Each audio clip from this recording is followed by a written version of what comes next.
The shadow of desire. Every woman, like every man, carries within her a world she does not wish to show.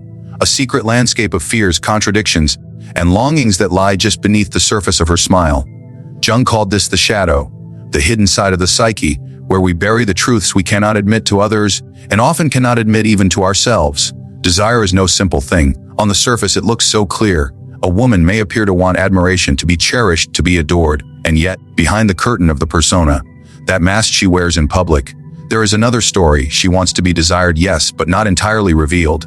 She prays that the intensity of her longing, the darker currents of her appetite remain unseen, because exposure in the deepest sense is terrifying. Why is this so? Because the shadow of desire is a double-edged sword. It is both the source of vitality and the source of shame. Jung reminded us that whatever is repressed returns in twisted, often dangerous ways, and desire, when repressed, does not die. It lingers, it grows, it reshapes itself in secrecy.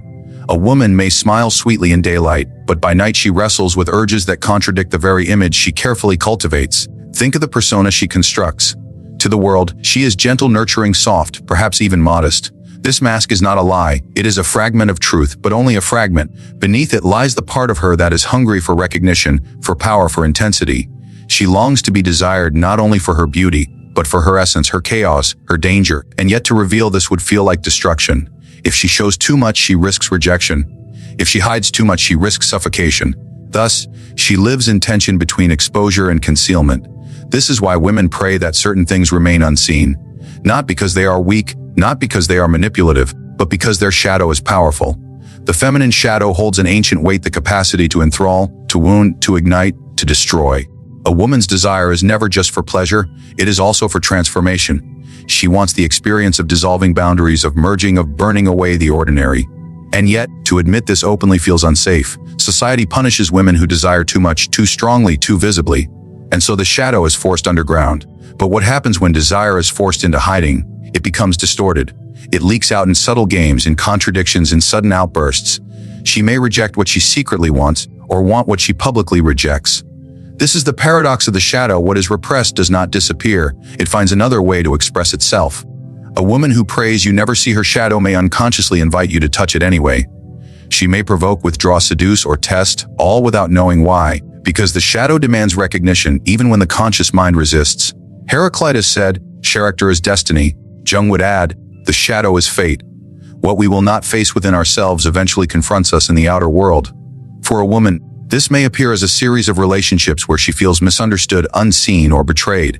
In truth, the betrayal began within. She betrayed her own desire by locking it away, praying no one would ever look too closely. And yet, paradoxically, she longs for someone who dares to see beyond her mask. This is the shadow's cruel riddle. She fears exposure, but also craves it. She prays you will not see, while secretly hoping that you will. Imagine standing at the edge of this mystery as a man. You look at her and see beauty, charm, warmth. But what you don't see, or what you're not supposed to see, is the depth of her hunger, her contradictions, her restless, shifting tides of longing. You sense something hidden, something unsaid, and it draws you in. For men, this hidden shadow in women is both intoxicating and terrifying. To encounter it is to step into a labyrinth without a map. And yet, this is where true intimacy lies, in the shadow, not the mask. The shadow of desire is the great unspoken battlefield between men and women. A woman prays you never see her raw desire, because if you do, you may not be able to handle it. You may judge her, abandon her, or fear her. But she also prays that you might be strong enough to see it and stay. This is the paradox at the heart of the feminine shadow: concealment and revelation, shame and power, fear and longing, all bound together. Jung warned us that the shadow, if ignored, grows dangerous. For women, the unacknowledged shadow of desire may surface in subtle manipulations, in cycles of attraction and rejection, in the constant testing of a man's depth. She is not testing him merely to frustrate him, but to see if he can withstand her truth. Can he face the storm of her desire without flinching? Can he look at her shadow and not run? Can he see what she prays he never sees and still remain?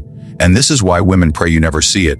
Because the shadow of desire is not polite, not predictable, not manageable. It is raw, fluid, and dangerous. To reveal it is to risk everything. To conceal it is to suffocate. And so the mask remains, the smile remains, the carefully crafted persona continues to shine in the light of day, while the shadow whispers in the dark. Heraclitus, the ancient philosopher of Ephesus, spoke words that echo like thunder across centuries.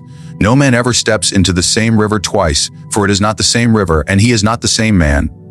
On the surface, This is a meditation on change, on the nature of reality as flux.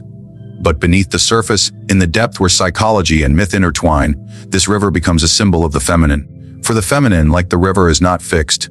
It resists definition, escapes containment, and flows endlessly, reshaping itself with each moment.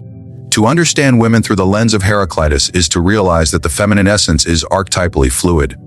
Jung would say this is the archetype of the anima, the inner feminine that dwells within every man, and also the living reality embodied by women themselves. She is never the same today as she was yesterday. Her moods, her desires, her longings, her fears all shift like water under the influence of the moon. Men often mistake this for inconsistency, for deception, for manipulation.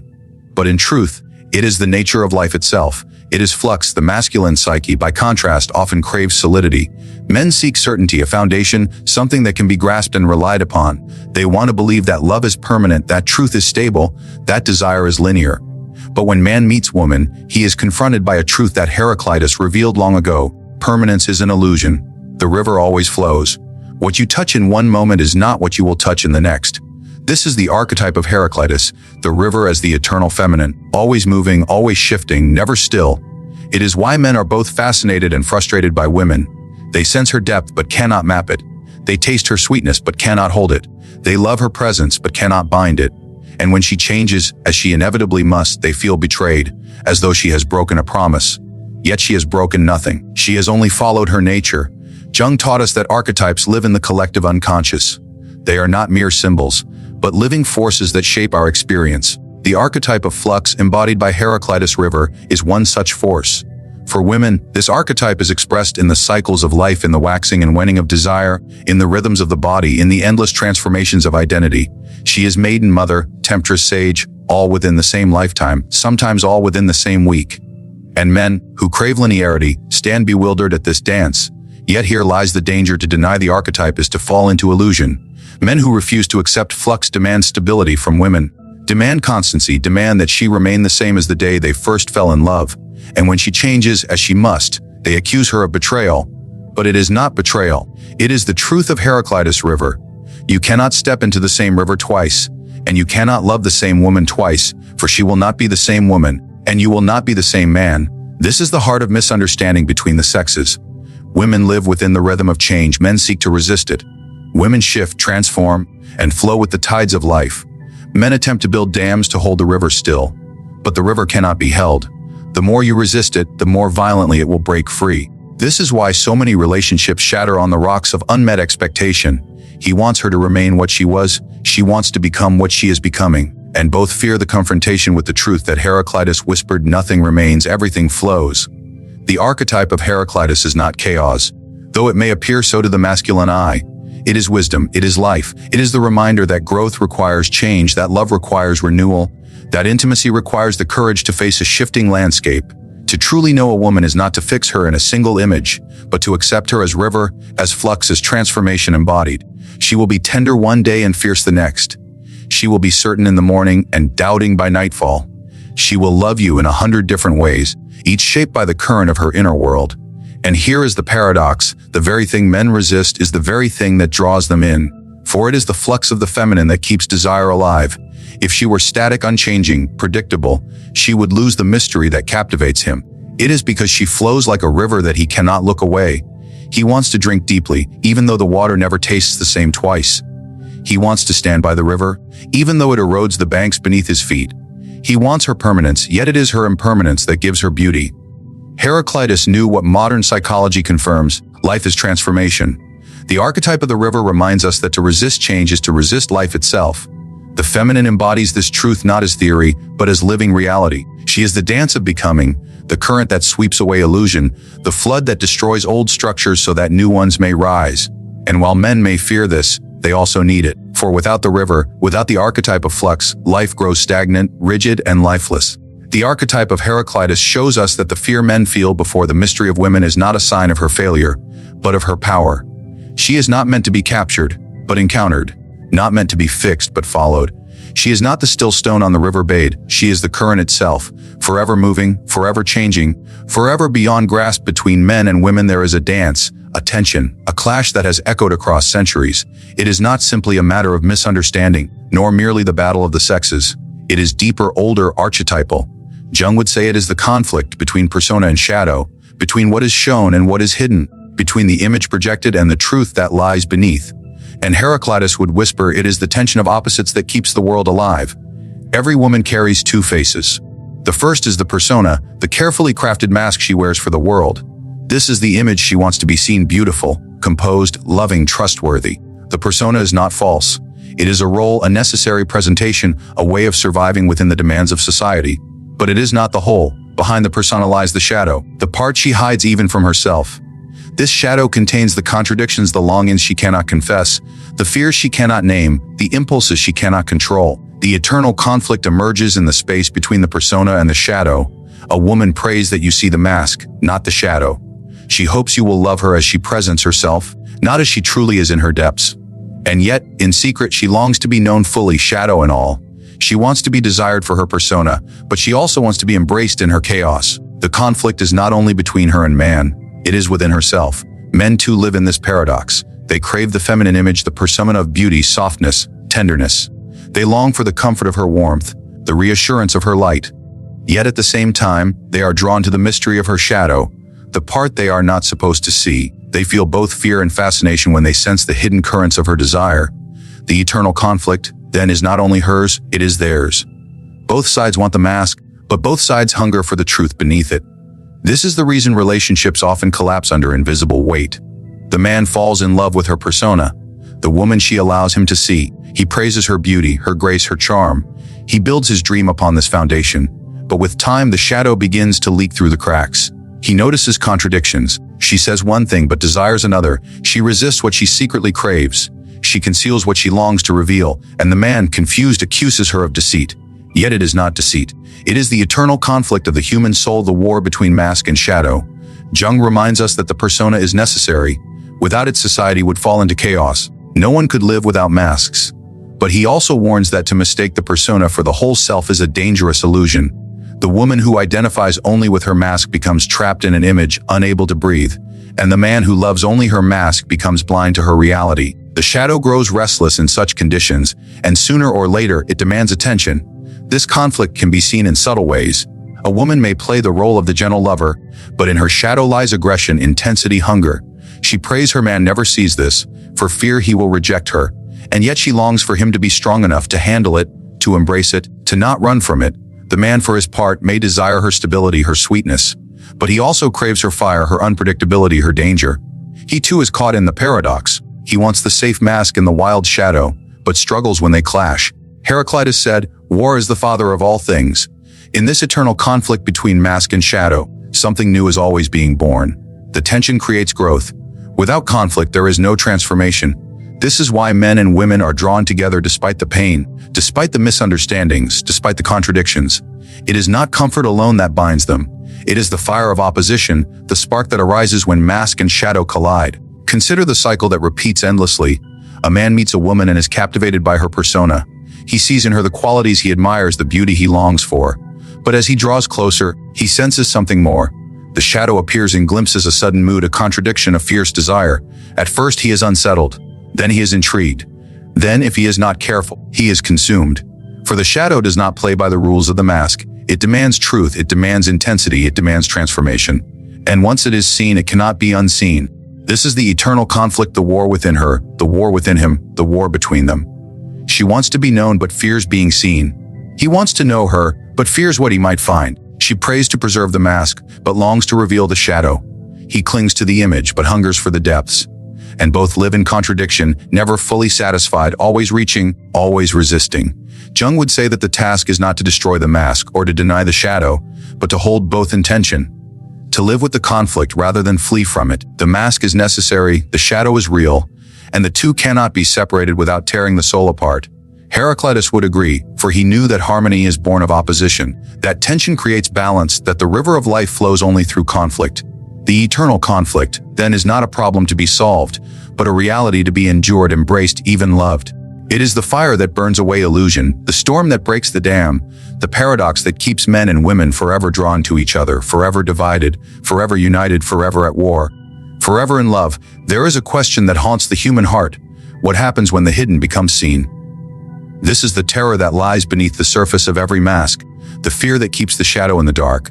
Women, like men, are not afraid merely of being judged for their actions. They are afraid of revelation, the unveiling of what was never meant to be known. And this, above all, is what they pray you never see. The revelation problem begins with the simple truth that we are layered beings. Jung described it as the psyche divided between conscious and unconscious, between persona and shadow, between the known and the unknown. The persona is the story we tell, the image we project, the role we play. The shadow is what we repress, what we deny, what we hide. Revelation occurs when the barrier between these worlds collapses. What was hidden emerges, what was concealed shines into the light, and the fragile order of the mask is shattered. For women, this moment carries a special weight. Society has taught them for centuries to guard their image, to protect their desirability, to maintain a surface of grace and composure. The revelation of the shadow threatens all of this. If her hidden fears, contradictions, and hungers were laid bare, what would remain of her carefully crafted identity? If the man she loved saw not only her persona but her chaos, her instability, her raw hunger, would he still stay? This is why she prays you never see. Revelation threatens abandonment, judgment, rejection. But deeper still, it threatens the self-image she clings to. And yet, paradoxically, revelation is also her secret longing. Because to be truly loved is to be seen in entirety, not only in fragments. To reveal the shadow is dangerous, but to remain forever unseen is suffocating. This is the paradox at the heart of the revelation problem. Concealment feels safe but hollow. Exposure feels terrifying but alive. The woman lives between these poles, praying for concealment and longing for revelation, fearing exposure and aching for intimacy. Heraclitus spoke of flux, of the river that cannot be stepped into twice. Revelation is part of this eternal movement. What is hidden today will not remain hidden forever. The river of time erodes every dam, every mask, every carefully constructed wall. Jung would say the unconscious always seeks expression. Dreams, slips of the tongue, sudden emotions, inexplicable desires. These are the whispers of the shadow, trying to break through. Revelation is not a possibility, it is inevitable. The only question is how it will come: gently, through awareness, or violently, through collapse. This inevitability is what creates the problem. A woman may pray that her man never sees her shadow, but her shadow will find a way to reveal itself. It may surface in moments of anger, in unexpected confessions, in tears she cannot explain. It may emerge in contradictions that betray her words, in longings that pierce through her mask. The revelation problem is not if, but when, and when it happens, the relationship stands at a crossroads. For the man, the moment of revelation is both a threat and an opportunity. He believed he knew her. He believed the persona was the whole. But now he sees something more, something raw, contradictory, unsettling. Many men recoil. They accuse her of deceit, of hiding her true self. But she was not deceiving. She was surviving, as all of us do, behind the mask of the persona. The revelation does not mean she has changed. It means he is finally seeing more of her. And whether he can embrace this truth will determine the fate of their bond. The problem is that revelation demands strength. To see another shadow is to confront the chaos of the human soul. It requires a man to look at what is ugly, contradictory, and frightening and not flee. Few are prepared for this. Many would rather cling to the illusion of the mask than face the reality of the shadow. But those who turn away lose something precious. They lose the possibility of true intimacy, of loving not only the image but the whole person. For the woman, revelation is equally dangerous. To reveal her shadow is to risk everything. She fears that once he sees it, he will withdraw his love. She fears that her deepest longings will disgust him, that her hidden fears will repulse him, that her contradictions will drive him away. And yet, deep inside, she also knows that unless she is revealed, she will never be truly known. To remain behind the mask is to live in a cage, admired perhaps, but never touched in truth.